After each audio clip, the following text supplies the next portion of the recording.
Hi, everybody. I'm Geoff Small here with your sports stories, and welcome to the podcast.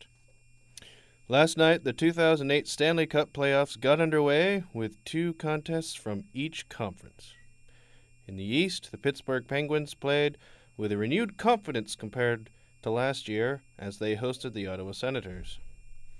The Pens came away with a 4-zip shutout victory in their first game of the best-of-7 series. The New Jersey Devils lost in New York to the Rangers with a final score of 4-1, with ex-Devil Scott Gomez assisting on the first three Ranger goals. The Rangers now lead that series 1-0.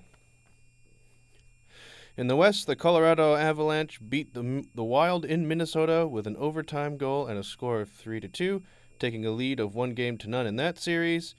Meanwhile, the Calgary Flames played in San Jose against the Sharks, also winning 3-2. The Flames will play again tonight in San Jose with their series lead of 1-0.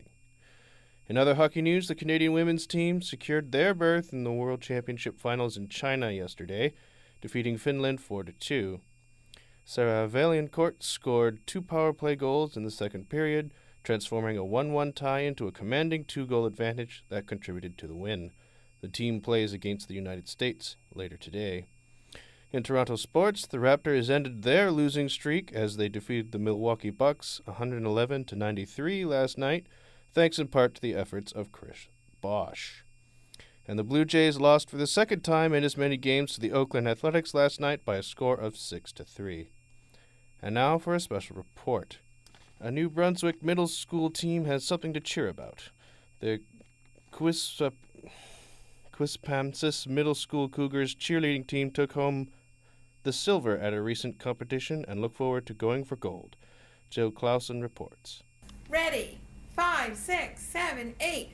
The Quispamsis Middle School Cougars cheerleading team kicked off its season in style.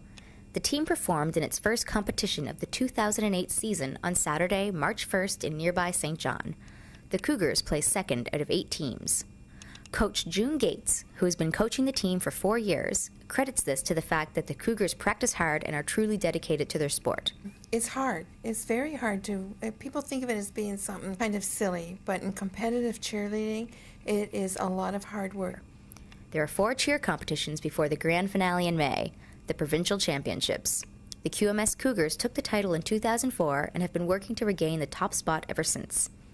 Despite the fact that the team is in the gym several times a week, learning dance, cheer, stunts, jumps, and gymnastics, they believe they don't get the same respect that other school teams get.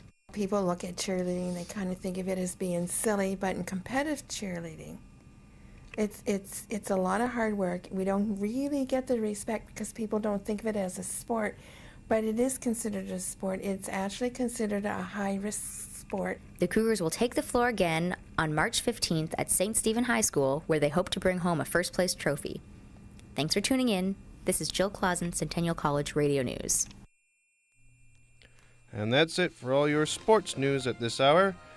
For Centennial College Radio News, I'm Geoff Small.